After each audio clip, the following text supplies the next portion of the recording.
Hello everyone, this is Aaron from Solo's Hold. Today I'm going to do the breakdown video for the Ahsoka Tano Clone Wars Sabers.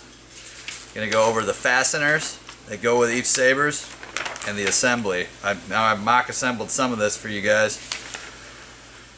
So, but we'll go through and disassemble and assemble a little bit. I'm going to start right here with the large Saber fastener list. Now the only fastener I have not on this list, the rest I have taped to it, is the 348 set screw. That's for the copper button. It is the only silver and slender set screw on the whole list, and there's one on each Saber. And that would be the top one. That's for the copper button. I don't know if you can see this that well. That gets threaded into the button and it'll pass through the other part into the hilt. Next we have the 440 set screw for the heat sink. You'll have three different set screws in the Sabers. One silver, that's the 348. One is the 440. It has a pointed tip.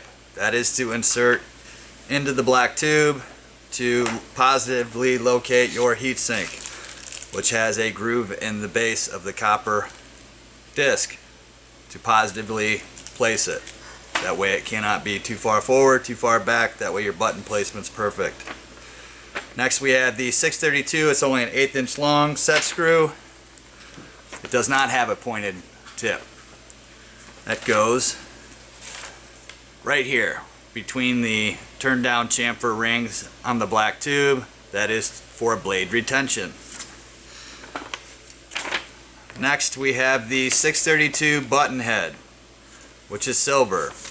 We have two 3/8 long button heads that holds on what I call the rear stack and the cover tech. Something to note about the cover tech: if you have the control box facing up on the large Saber, the cover tech goes on the left side if it's facing you. That's the same as the small Saber. Would be the same. The Graflex pins go into these pockets, and you'll note that on the small Saber there is a cut with a radius in the outer shroud. The rear stack of the small Saber goes inside of that. So if you're looking at the copper button side, the cover techs will be on the right. If you're like this, if I'm looking at them, they'll be on my right. Alright, what's next here? On the large Saber we have two 440 flathead screws with chamfers. There is a 1/4 inch one that goes on the what I call the front stack right here. That should sit pretty close to flush on the inside of this black tube. Now you also have a 5/16, which is only a 1/16 longer than the 1/4 inch 440 flathead. That is for the control box.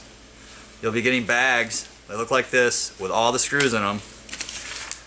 So right now you can take a screenshot of your screen right now, and I will try to. You will see all the different fasteners for the large Saber. Moving on to the small Saber.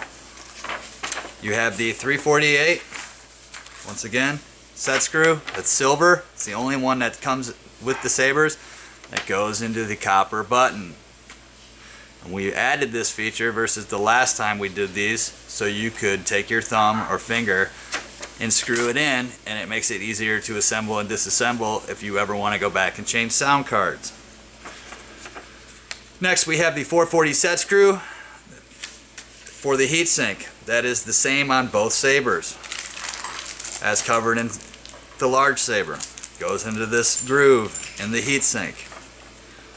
Next we have two different 632 button heads, which is the silver screws. One is for the cover tech and one is for the rear stack. The short one, the 1/4 inch one, is for the rear stack. And that is that, and I call it that because you put this other part on top of it. Now you're going to want to use some Loctite, or you could even use rubber cement to adhere that on there. Whatever you choose. There's a lot of different prop adhesives out there that make it so it's removable if you ever want to go back and change anything. And the CoverTech screw is the 3/8 length one. See, it's just a little bit longer than a 1/4 inch. Moving on, you have the blade retention screw. It's just like the large Saber. It goes, whoops, right there between the two turned down chamfer spots on the end of the black tube. If you'd like, you can take a screenshot of this page. Okay, moving on. Alright, so I'm going to go through each one of these Sabers. I'll start with the small one. And I'll go through the whole fastener list as I go through them.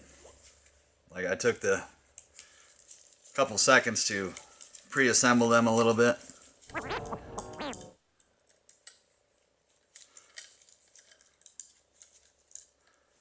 These prototypes. So this button gets put into that pocket right here. That's small. That's where the copper button sits. So you align the Saber. Oops. First thing you want to do is get it lined up. Then you will put on your CoverTech. Now, don't put all your screws in all the way tight. Just get them started on both sides. And you get the rear stack. Whoops. So once again, the CoverTech gets the 632. I believe it's 3/8, and then the rear stack gets the 1/4 inch 632 button head.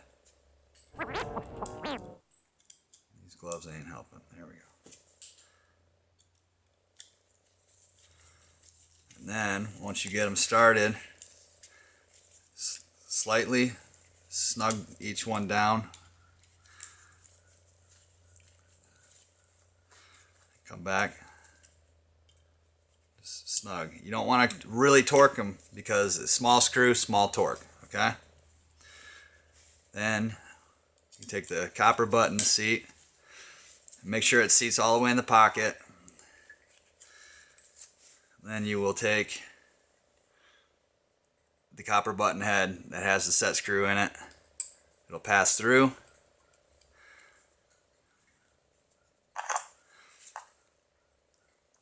And you can tighten it down. And there's that. Now I will further disassemble the large Saber. The front stack gets the 1/4 inch flathead 632 or a 440 screw rather. And the control box gets the longer of the 440 flatheads.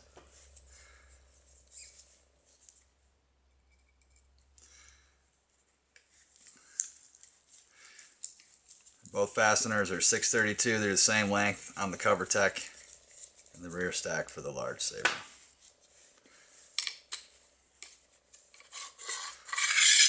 So let me take a second real quick to talk about the heat sinks. It's the same on both Sabers. These two holes on the sides are for the switch hats, which are these. Those will sit on top of your momentary switches however you choose to set them up. So those get indexed, so the boxes are for your momentary switches. Get lined up 180 degrees out from each other. That hole right there is the 440 set screw hole. Grab one real quick.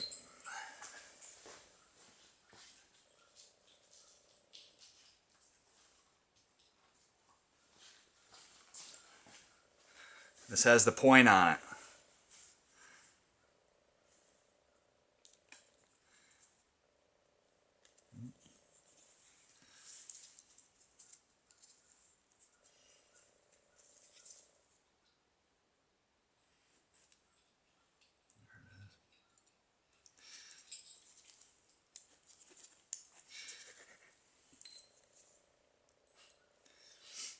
So you get it started, making sure once this will be a part of the final assembly because you'll do your switches first.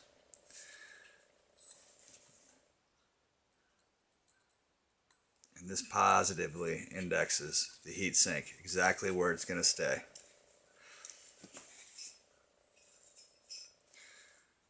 And then you will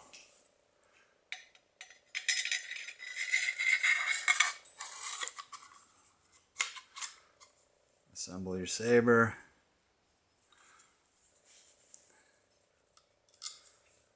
I like to do the copper button first, but most of the time you're going to start down here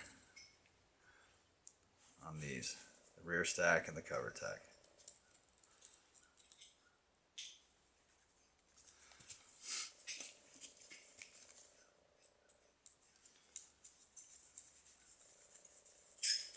Don't snug them all the way yet. Get your cover tack started.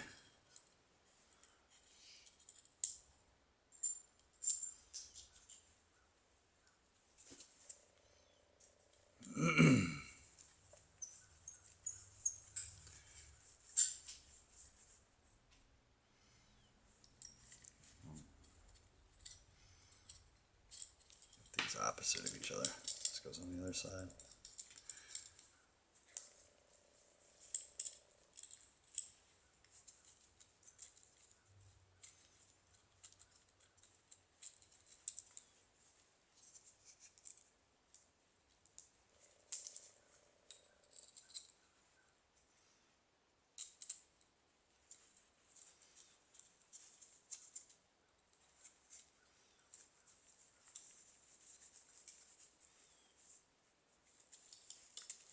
Like I said, don't snug them down yet.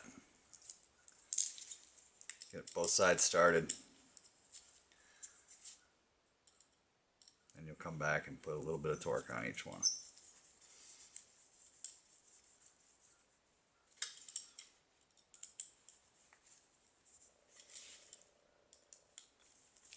I like to hold the Allen wrench like this because you have more leverage if it's like this and you will apply more torque. Small bolt, small torque, and this way you don't over torque it and strip threads or anything. Okay, then you will put the front stack on, and this gets the short 1/4 inch 440.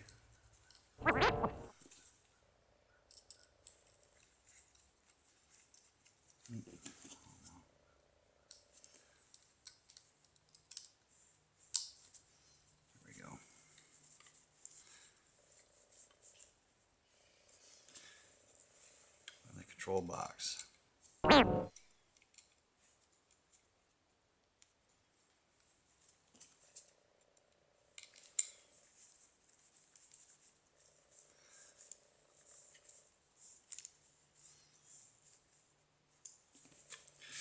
Now, you'll notice in the control box card, there's a small path. That's for the head of the screw, not to have any interference when you put the card on. Now, these small Graflex type pins will go in these small holes on each Saber. Rear stack, front stack, get adhered in. Now let's talk about the bunny ears for a second. So there's that. These small, very, very small pins, they have a tiny little thread on them and they get threaded in to the bunny ears and the bottom. These locate the ears positively onto the shroud. You're going to want to do this over a table with like a paper towel down or a towel down, something. That way if you drop one of these tiny little pins, it doesn't go rolling on the floor, never to be found again. And you don't call me saying you need a replacement. So you're going to want to take some tiny little tweezers or very small needle nose pliers and carefully insert them. Don't over torque them. They're tiny threads. I think I just covered everything.